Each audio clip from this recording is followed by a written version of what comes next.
Permanence et mutation de la société française 1870-1914.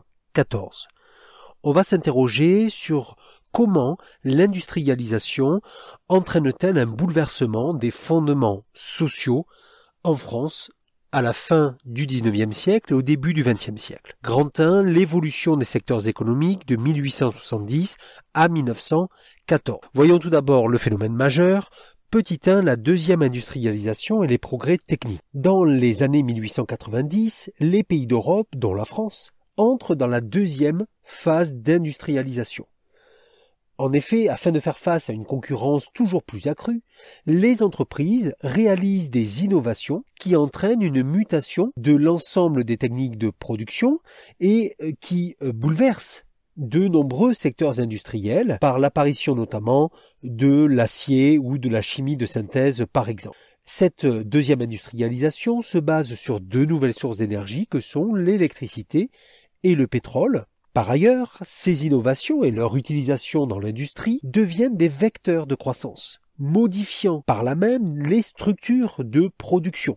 Qu'est-ce qu'on appelle les structures de production? Eh bien, c'est le fait que ces innovations donnent naissance dans l'industrie à la grande usine, qui emploie des milliers d'ouvriers, et ces structures de production mettent en œuvre des nouvelles techniques de production. C'est le cas, par exemple, du taylorisme. Le taylorisme, c'est un mode d'organisation du travail inventé par l'ingénieur américain Taylor, qui se base sur la fragmentation et sur la standardisation des tâches à effectuer. Il y a au XIXe siècle en France un symbole de cette grande industrie et un symbole de ces complexes d'usines, c'est le Creusot et la famille Schneider. L'aciérie Schneider a été créée en 1836 au Creusot, au cœur d'un bassin houiller. Et c'est sous l'impulsion de la famille Schneider, qui est l'une des plus grandes dynasties industrielles de cette époque, que la ville devient, à la fin du XIXe siècle, le plus grand site sidérurgique de France. D'ailleurs, en 1914, elle emploie plus de 10 000 ouvriers et elle produit plus de 100 locomotives par an. Petit 2, des innovations qui se diffusent dans la société. Ainsi, dans les foyers, les biens industriels, comme le téléphone, l'automobile, deviennent accessibles à des couches sociales de plus en plus larges. Les expositions universelles deviennent également les vitrines de ces innovations. Au XIXe siècle, au début du XXe siècle, la France a organisé plusieurs de ces expositions universelles. Mais on peut en retenir deux principalement, celle de 1889 et celle de 1900. L'exposition universelle de 1889 a un énorme retentissement. Elle se tient du 5 mai au 31 octobre 1889. Elle accueille plus de 32 millions de visiteurs. Comme les autres manifestations de ce type, elle est bien sûr destinée à montrer les avancées technologiques des nations et ici principalement de la France. Et à ce titre, elle est marquée par l'inauguration de la tour de plus de 300 mètres de haut construite par l'ingénieur Gustave Eiffel, montrant la maîtrise technologique de la France. La deuxième exposition universelle que l'on peut retenir, c'est celle de 1900.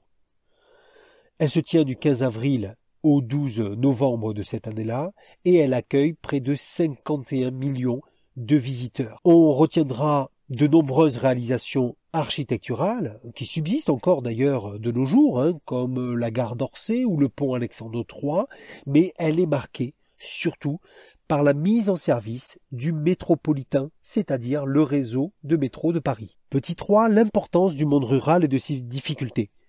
C'est vrai que jusqu'à présent, on a surtout parlé de l'industrie, mais il ne faut pas oublier qu'à la fin du XIXe siècle, la population française reste largement rurale. Ainsi, en 1850, le secteur agricole occupe 60% des actifs et il en occupe encore 40% en 1914.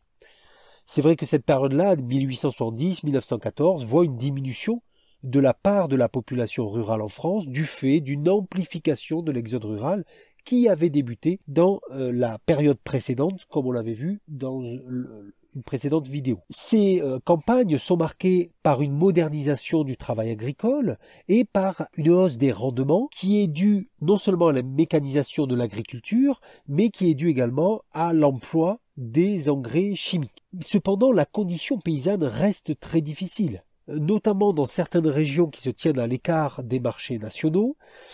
C'est le cas de l'Ouest ou du Sud, où l'agriculture est dominée par de modestes exploitations familiales. Grand 2, des bouleversements sociaux importants marquent la Belle Époque.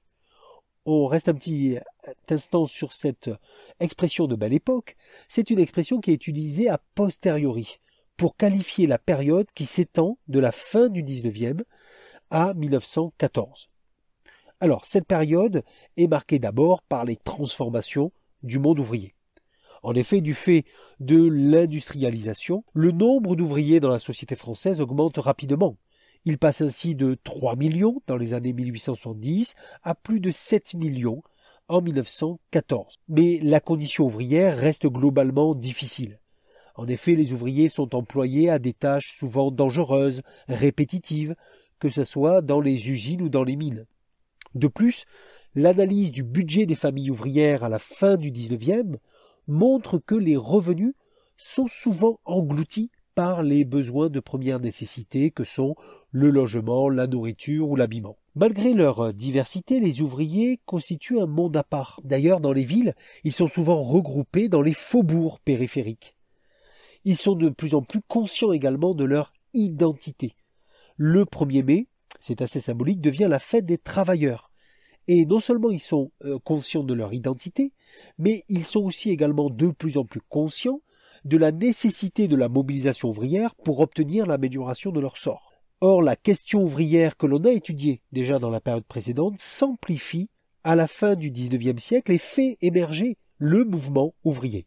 La liberté syndicale est obtenue en 1884 et elle permet la naissance de syndicats ouvriers comme la CGT, la Confédération Générale du Travail en 1895.